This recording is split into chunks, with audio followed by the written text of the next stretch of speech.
Welcome to top Telugu TV. ఈరోజు మనతో విడుదల టు చింతపల్లి రామారావు గారు మనతో ఉన్నారు. నమస్కారం సార్. నమస్తే సార్. ఇలాంటి సబ్జెక్ట్ని మీరు తెలుగులో రిలీజ్ చేయాలని ఎందుకు అనుకున్నారు? ఇలాంటి సబ్జెక్టు మాత్రమే చేయాలి తెలుగులో, ఎందుకంటే తెలుగు వారికి ఇది సబ్జెక్ట్ బాగా నచ్చుతుంది అనేటువంటి బలమైన నమ్మకంతో అనుకోవడం జరిగింది, అందుకని తీసుకోవడం జరిగింది. అంటే ఫస్ట్ పార్ట్లో వచ్చేసి సూర్య గారికి అండ్ విజయ్ సేతుపతి గారికి మెయిన్ ఎక్కువ కాన్ఫ్లిక్ట్ ఉంటుంది. ఈ సెకండ్ పార్ట్లో మిగతా స్టోరీ ఏమైనా ఎక్స్పెక్ట్ చేయవచ్చు? మిగతా స్టోరీ ఎక్స్పెక్ట్ చేయాలనే కదా సినిమా తీసింది కూడా. మంజు వారియర్ గారికి విజయ్ సేతుపతి గారికి లవ్ ట్రాక్ ఏ విధంగా ఉండబోతుంది? చాలా అద్భుతంగా, అంటే భార్యాభర్తల సంబంధం ఎలా ఉంటుంది అనేది, సామాజిక పరిస్థితులు వాళ్ళ మీద ఎలా ప్రేరేపితం అయితే వాళ్ళు ఎలా జీవించారు అనేటువంటి అంశాలు చాలా ఎమోషనల్ బాండింగ్ తోటి ఈ చిత్రం చిత్రీకరించడం జరిగింది. అండ్ ఇలాంటి ఈ సబ్జెక్ట్ వచ్చేసి మనుషులను అణచివేత అండ్ కులాల అణచివేత ఇలాంటి కాన్ఫ్లిక్ట్ అనేది ఒకప్పుడు మన దగ్గర తెలుగులో దాసనారాయణ గారు ఇలాంటి వాళ్ళు తీశారు. ఇప్పుడు వచ్చేసి వెట్టిమారం గారు తీస్తారు. ఇలాంటి సబ్జెక్టుతోనే అయితే బాగుంటుంది అని అసురన్ కానీ అండ్ విచారణ కానీ ఇలాంటి అన్నీ తీశారు. అలాంటి కాన్ఫ్లిక్ట్ ఉన్న స్టోరీ కాబట్టి ఎలాంటి నెగిటివ్ ఫీడ్బ్యాక్ వెళ్తుంది సినిమాకి ఏమన్నా అవుతుందని మీరు అనుకున్నారు? ఎప్పుడైనా భయపడ్డారు? అసలు నెగిటివ్ ఫీడ్బ్యాక్ అసలు ఇలాంటి సినిమాలకు వెళ్ళదు. వాళ్ళకి ఈ నెగిటివ్గా ఉన్నటువంటి మనుషులకి ఇది చాలా పాజిటివ్గా వెళ్తుంది.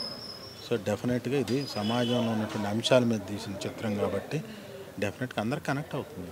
అంటే ఫస్ట్ పార్ట్లో ఓన్లీ పోలీసు వాళ్ళు అండ్ అది విజయ్ సేతుపతి గారిని పట్టుకునే సూర్య క్యారెక్టర్ బేస్ అయి ఉంటుంది. మెయిన్ ఎలా పట్టుకుంటాడు ఏంది అని ఉంటుంది. ఈ సెకండ్ హాఫ్లో ఏమేమి అంశాలు చెప్పబోతారు? సెకండ్ అంశంలో అంటే వాళ్ళ వర్గాలని ఎలా తను కాపాడుకోవడానికి, అందులో నుంచి ఎలా రైజ్ అయ్యి ఎలా ఏ స్థాయికి వెళ్ళి వాళ్ళందరినీ కాపాడుకోవడానికి ఒక సమాజ స్ఫూర్తి కోసం ఎలాంటి మెసేజ్ మనం పబ్లిక్కి ఇవ్వాలి అనేటువంటి స్ఫూర్తితోటి ఈ కథాంశం కూడా ఉంటుంది. అందులో వారు నటించినటువంటి నటన చాలా అద్భుతం. అండ్ పార్ట్ 1 కంటే పార్ట్ 2 ఇంకా బాగా స్టోరీ లైన్ బాగుందని మీరు ఎక్స్పెక్ట్ చేస్తారు? అసలు స్టోరీ లైన్ మొత్తం ఉన్నదే పార్ట్ 2నే. ఓకే. అండ్ ఫస్ట్ పార్ట్లో వచ్చే యాక్షన్ సీక్వెన్స్ కానీ అండ్ కంటిన్యూ ఫ్రేమింగ్ షాట్స్ కానీ అట్లా ఫస్ట్ హాఫ్లో ట్రైల్ సీక్వెన్స్ కానీ ఫారెస్ట్ సీక్వెన్స్ కానీ అండ్ విజయ్ సేతుపతిని పట్టుకునే సీక్వెన్స్ కానీ అవి చాలా బ్యూటిఫుల్ పిక్చరైజేషన్ పీటర్. అలాంటి సీన్స్ అలాంటి ఎలిమెంట్స్ ఇందులో ఏమన్నా ఉండబోతున్నాయి? అసలు ఇందులో అలాంటి సీన్స్ అని చాలా అంటే తారాస్థాయికి ఉంటాయి. మీరు పార్ట్ 1లో చూసింది చాలా తక్కువ. పార్ట్ 2లో మీరు ఊహకు అందనటువంటి రేంజ్లో మాత్రం ఉంటాయి యాక్షన్ సీక్వెన్స్. అండ్ వచ్చేసి ఇప్పుడు మీరు విజయ్ సేతుపతి గారిని కలిసినప్పుడు కానీ వెట్టిమారని కలిసినప్పుడు కానీ ఎన్టీఆర్ గారు మీతో పనిచేయాలనుకుంటారు, మీ గురించి మాట్లాడుతూ ఉంటారు. మీరు ఏమనుకుంటారు అని మీరు ఎప్పుడన్నా అడిగిర్రు? ఆయన అడిగితే ఏమన్నారు? అర్థం కాదు మీరు అడిగిన. ఇప్పుడు ఎన్టీఆర్ గారు వెట్టిమారంతో పనిచేయాలని ఆయన చాలాసార్లు అని అన్నారు. మీరే ఎప్పుడన్నా అడిగారా? తెలుగు యాక్టర్లు మీతో పనిచేయాలనుకుంటారు, మీకు ఇంట్రెస్ట్ లేదా అని అడిగిరా?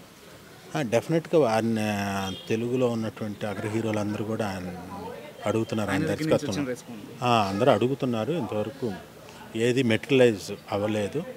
సో అలాంటి అవకాశం ఉంటే తెలుగులో చేయొచ్చేమో అన్నట్లుగా చెప్పారు. అండ్ వెట్టిమారంగా తీసే సినిమా ఫస్ట్ సినిమా విచారణ అనేది ఆస్కర్ దాకా వెళ్ళింది. చాలా ఆయన ట్రై చేశారు ఆస్కర్ దాకా. ఇందులో కూడా అలాంటి అంశాలు కానీ ఆస్కర్ దాకా వెళ్ళే అంశాలు కానీ ఇందులో ఉన్నటువంటి సారాంశం ఏదైతే ఉందో ఆ స్థాయికి తీసుకెళ్ళేటువంటి సారాంశం. ఇది ఏదో వ్యతిరేక విధానాలతో చేసినటువంటి అంశం కాదు. అంటే సమాజంలో వారి పరిస్థితులను ఎలివేట్ చేస్తూ వాటిని ఎలా రీకరెక్ట్ చేయించాలి అనేటువంటి అంశాన్ని ఇందులో చాలా చక్కగా తెలియజేశారు. మహారాజా స్క్రీన్ ప్లేనే చాలా డిఫరెంట్గా ఉంటుంది. ఇందులో స్క్రీన్ ప్లేనే ఇంకా రస్టిక్గా ఉండబోతుంది అంటారు? రస్టిక్గా ఉంటుంది. అంటే ఎలాంటి స్క్రీన్ ప్లే ఎలాంటి ఎలిమెంట్స్ ఉంటాయి? స్క్రీన్ ప్లే ఇంకా అది మీ స్క్రీన్ మీద చూస్తే తప్పితే మామూలుగా చూసిన తర్వాత కూడా నాకు ఆ స్క్రీన్ ప్లే చెప్పే స్థాయి నాకు లేదు. ఉంటే నేను కూడా దర్శకత్వం చేసేవాడిని కదా.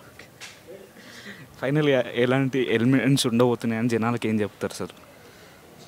ఇందులో అంటే మనకున్నటువంటి మన చుట్టుపక్కల ఉన్నటువంటి పరిస్థితులను బేస్ చేసేసి తీసిన చిత్రం ఇది అందరినీ ఆకట్టుకుంటుంది.